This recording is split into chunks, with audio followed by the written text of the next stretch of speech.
Hello everyone, welcome to back my channel. I hope everyone is having a wonderful day. Before starting the video, please go ahead and hit the subscribe button and give this video a thumbs up.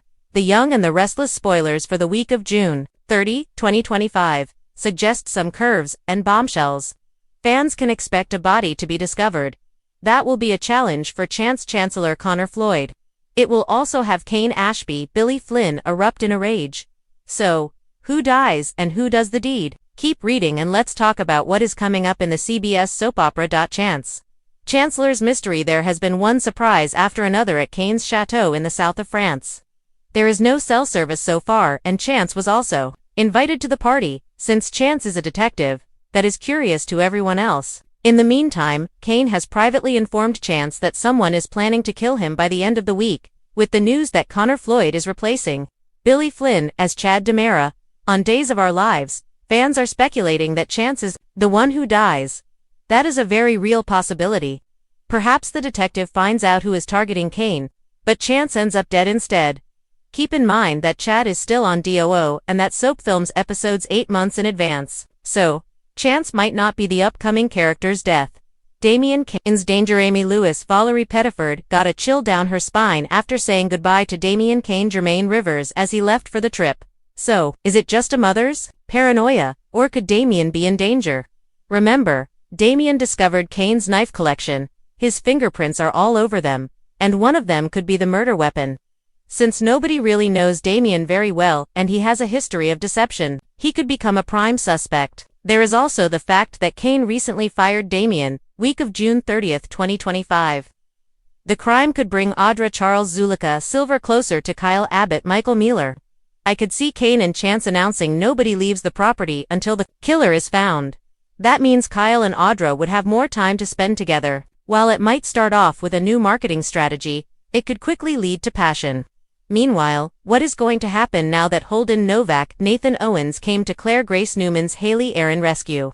The two might start off with a few drinks, but could it end with Claire waking up in Holden's bed?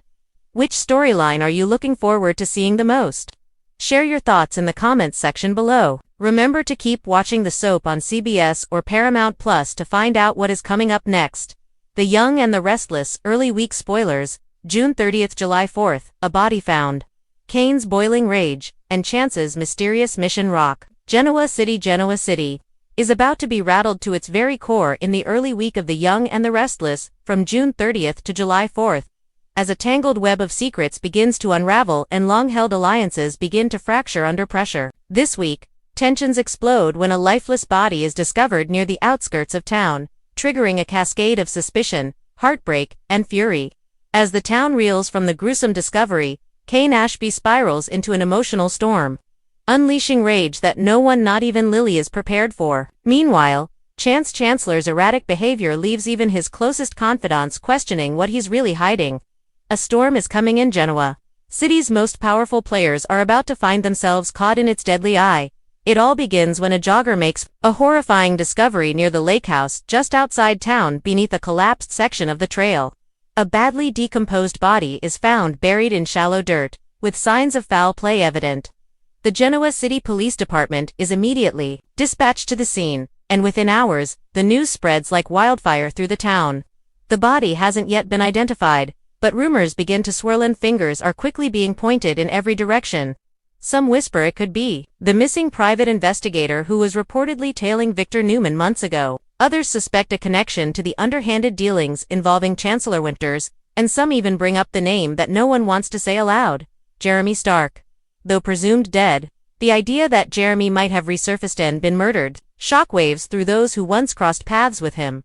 The discovery of the body becomes the spark that lights a fire under Kane Ashby's growing paranoia. Having recently returned to Genoa City with a bold plan to reclaim his place and win Lily back, Kane now finds himself drowning in suspicion. His past dealings, particularly those with darker figures from his days in Australia, begin to creep back into the spotlight. At first, Kane tries to dismiss the discovery as irrelevant to him, but when he realizes the location is just miles from a property he once owned and that there are whispers tying him to the deceased, his composed exterior shatters. Fueled by fear and fury, Kane launches a personal investigation, determined to uncover who's framing him. His desperation drives him to confront old allies and enemies alike. With an unfiltered rage that catches everyone off guard, Kane's anger becomes most evident when he storms into Newman Enterprises, demanding answers from Victor Newman himself. Convinced that Victor is somehow involved in planting the body to derail his attempts to rebuild his life, Kane unleashes a tirade that rattles even the stoic business mogul. Lily, watching from the sidelines, is torn. Her heart aches for the man Kane once was, but the man standing before her now is volatile, driven by revenge, and teetering on the edge of control. Jill attempts to intervene, reminding Kane of what's at stake if he continues down this path, but her words fall on deaf ears. It's clear now that Kane has become a man on a mission and nothing will stop him until he gets the answers he craves. While he's technically still on the force, his recent absences and vague excuses have begun raising eyebrows, especially with Sharon. She's noticed his distant behavior and evasive responses whenever she asks about the investigation into the body.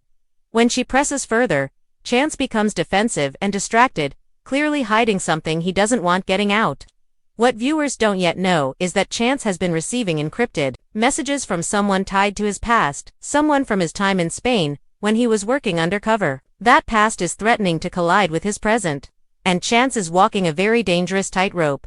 Adding to the mystery, Chance sneaks off to a secluded meeting late one night, where he exchanges a manila envelope with a hooded figure. Though viewers don't see who the figure is, the implications are chilling. Could Chance be covering up the true identity of the deceased? Or worse, was he involved in the death himself?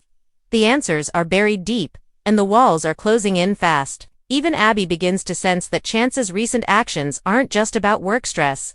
There's something much deeper and more dangerous happening, and she fears he might be in over his head once again. Back at Chancellor Winters, Devon and Nate find themselves caught in the crossfire of both Kane's quest for vengeance and the corporate intrigue. The murder seems to have reawakened. A cryptic memo surfaces, suggesting that the deceased may have once been tied to a failed merger, Kavupa scandal that, if exposed, could bring the company crashing down. Devon suspects someone planted the body at this time deliberately, just as Chancellor Winters is beginning another round of expansion talks. Could this be an elaborate takedown attempt?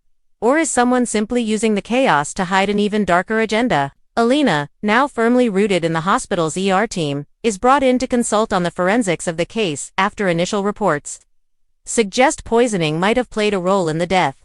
Her findings stun the GC police. Traces of a rare toxin, only available through high-level pharmaceutical channels, were found in the victim's system. This opens a whole new can of worms, particularly when it's revealed that the same toxin was part of a batch stolen from the hospital nearly 6 months ago. That batch was never recovered, and Alina begins to suspect someone she once trusted was involved. The town buzzes with theories, and no one is safe from scrutiny.